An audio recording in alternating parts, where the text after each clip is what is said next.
অনেক দিন থেকেই মোমো খেতে ইচ্ছে হচ্ছিল, কিন্তু দোকানে গিয়ে যে খাবো, ওরা যে মোমো বানায় সে মোমো খেয়ে আমার পেট আর মন কোনোটাই ভরে না, আর সেরকম একটা টেস্টও লাগে না। কিন্তু বাড়িতে যে মোমো হাতে আমরা বানাই, জানি না এত কেন ভালো লাগে। তো বাড়িতেই মোমো বানানো হয়েছিল, সেটাই আজকে তোমাদের সাথে শেয়ার করব। আমরা যেটা করি, চিকেনটাকে একটু মিক্সিতে ঘুরিয়ে নিই, তার ওপরে পেঁয়াজ কুচি আর কাঁচা লঙ্কা বাটা একটু, আদা রসুন বাটা একটু, আর বাঁধাকপিও সেদ্ধ করে রেখেছিলাম নুন হলুদ দিয়ে, সেইগুলো দিয়ে আর একটু কাঁচা সর্ষের তেল গরম করে ভালো করে মাখিয়ে একটু রেখে দিই।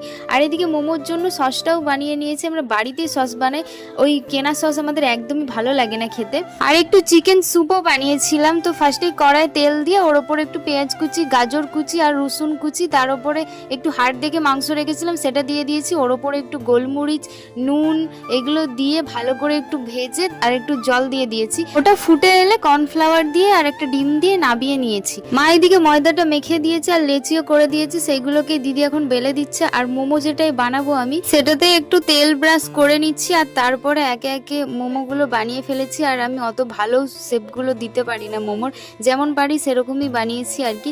তারপরে ওটাকে সিদ্ধ করতে দিয়ে এই তো আমাদের রেডি হয়ে গেছে মোমো, আর তার সাথে গরম গরম চিকেন স্যুপ আর টমেটো সস। আর তোমরা কমেন্ট করে জানাও যে আমাদের মতো তোমরাও কি মোমো খেতে ভালোবাসো।